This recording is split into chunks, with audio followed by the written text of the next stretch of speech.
নমস্কার, আমি তড়িৎ মাহাতো আর্ট অ্যান্ড পুরুলিয়াতে আপনাকে স্বাগত জানাই। আমি একজন প্রাক্তন নৌসেনা অফিসার, যদিও পেশায় আমি একজন হাইড্রোগ্রাফার। ছবি আঁকা ও আঁকতে শেখানোতে আমি অত্যন্ত আগ্রহী। যারা প্রথম ছবি আঁকা শিখছেন, এই ভিডিওগুলো বিশেষ করে তাদের জন্য। অনেক সময় আমরা ছবি আঁকতে শুরু করলেও সাধারণ টেকনিকগুলো না জানার জন্য ঠিকভাবে করতে পারি না। কখনো ঠিক হয় আর বেশিরভাগ সময়ই হয় না। আর ভাবি যে ছবি আঁকতে গেলে বিশেষ প্রতিভার দরকার হয়। পেন্টিং একেবারেই কঠিন নয়, আর সাধারণ তথ্যগুলো জানা থাকলে সেটা আরো সোজা হয়ে যায়।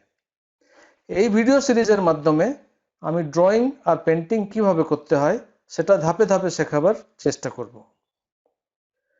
শুরু করার আগে আমি বিশেষ শ্রদ্ধা ও ধন্যবাদ জানাতে চাই আমার সৈনিক স্কুল পুরুলিয়ার art teacher mister Suniti Kumar মাইতিকে আর ন্যাশনাল ডিফেন্স একাডেমি খড়গপুর পুনের ডক্টর শেট্টারকে। এটা ড্রয়িং আর পেন্টিং শিখুন সিরিজের প্রথম ভিডিও, প্রোগ্রামটা ইন্ট্রোডিউস করার জন্য। আমরা ড্রয়িং আর পেন্টিং বলতে কি বুঝি? যে জিনিসটা আমরা সচরাচর চোখে দেখছি একটা 3 ডাইমেনশনাল পৃথিবীতে, তা একটা ভালো দৃশ্য হোক বা ঘরের আসবাবপত্র হোক, কোনো পশু বা একটা ভালো ফুলই হোক না কেন, সেটা 2 ডাইমেনশনে কাগজের উপরে বা ক্যানভাসে পেন্সিল, কলম বা রং দিয়ে তুলে ধরাটাকেই আমরা ড্রয়িং বা পেন্টিং বলি। ড্রয়িং আর পেন্টিং এর মধ্যে কোনো পার্থক্য আছে কি? টেকনিক্যালি দেখতে গেলে হ্যাঁ আছে। যখন আমরা লাইন টেনে টেনে ছবি আঁকি সেটাকে বলি ড্রয়িং।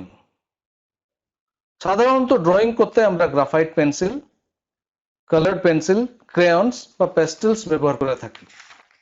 অন্যদিকে যখন আমরা রং লাগিয়ে পুরো আঁকার কাগজ বা ক্যানভাসটা ভরে দিই সেটাকে বলি পেন্টিং। যে পেন্টগুলো সচরাচর ব্যবহার করি আমরা সেগুলো হচ্ছে ওয়াটার কালার বা জল রং, অয়েল পেন্টস বা তেল রং, আর অ্যাক্রিলিক্স। যদি পেন্ট ব্যবহার করে তুলি দিয়ে ছবি আঁকি কিন্তু শুধুমাত্র লাইন ব্যবহার করি সেটা ড্রয়িং এর পর্যায়ে পড়বে। সেরকমই যদি প্যাস্টেল দিয়ে পুরো রং মিলিয়ে দেওয়া হয় সেটা পেন্টিং এর পর্যায়ে পড়বে। ড্রয়িং বা পেন্টিং করতে গেলে কি কি গুণের দরকার হয়? প্রথম গুণ হচ্ছে আপনার ড্রয়িং বা পেন্টিং করার অদম্য ইচ্ছে এবং সেই ইচ্ছেটা বজায় রাখার ক্ষমতা। ধৈর্য ধরে বজায় রাখতে হবে এবং যে জিনিসটা আপনি পেন্ট করবেন সেটাকে অবজার্ভ করার, পর্যবেক্ষণ করার একটা পটুতা দরকার। সেটার লাইটস, শ্যাডোজ, রং, সাইজ, সেই সব যেমন আপনি পর্যবেক্ষণ করতে পারেন।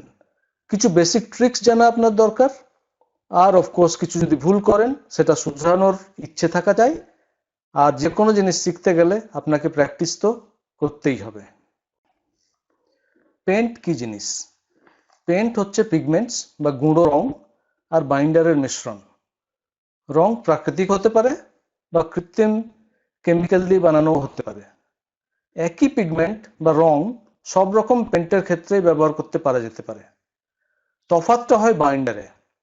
পিগমেন্টের নিজের আঠা থাকে না, তাই শুধু পিগমেন্ট লাগালে সেটা যে কোনো সারফেসেই চিপকাবে না, উঠে যাবে। ওয়াটার কালার বা জল রঙের ক্ষেত্রে বাইন্ডার হচ্ছে গাম অ্যারাবিক, যেটা জলে গুলে যায়। সেই জন্যই ওয়াটার কালার রং জল দিয়ে মিক্স করে লাগাতে হয়। অয়েল পেন্টসের ক্ষেত্রে বাইন্ডার হলো অয়েল বা তেল, সাধারণত লিনসিড অয়েল ব্যবহার করা হয়ে থাকে। আর অ্যাক্রিলিকের বাইন্ডার হলো অ্যাক্রিলিক পলিমার। অ্যাক্রিলিক পেন্ট বানানো একটু জটিল কিন্তু ব্যবহার করার ক্ষেত্রে অতুলনীয়। এটা নিয়ে পরে আমি একটু বিস্তারিতভাবে আলোচনা করব।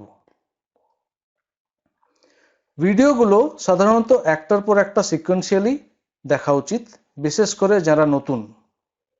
সিকোয়েন্স হবে ইন্ট্রোডাকশন, যেটা আপনি এখন দেখছেন, তারপরে পেন্সিল ড্রয়িং, তারপরে কালার থিওরি এবং কিভাবে থিওরিটা অ্যাপ্লাই করতে পারা যায়, তারপরে water colour painting, oil painting, আর সবশেষে অ্যাক্রিলিক পেন্টিং। অ্যাক্রিলিক পেন্টিং এর উপরে আমি একটু বেশি সময় লাগাবো, কারণ আমি নিজে অ্যাক্রিলিক পেন্টিং করি আর ওই মিডিয়ামটার স্কোপ অনেক বেশি, অনেক কিছু করতে পারা যায় অ্যাক্রিলিক দিয়ে। আরো অনেকগুলো ড্রয়িং মিডিয়াম আছে, যেমন গস, এনকস্টিক, টেম্পেরা বা ফ্রেস্কো। ওইসব নিয়ে আমি আলোচনা করব না, কেননা ওগুলো অত বেশি পপুলার নয়। আপনার যদি ইন্টারেস্ট থাকে আপনি ইন্টারনেটে দেখতে পারেন।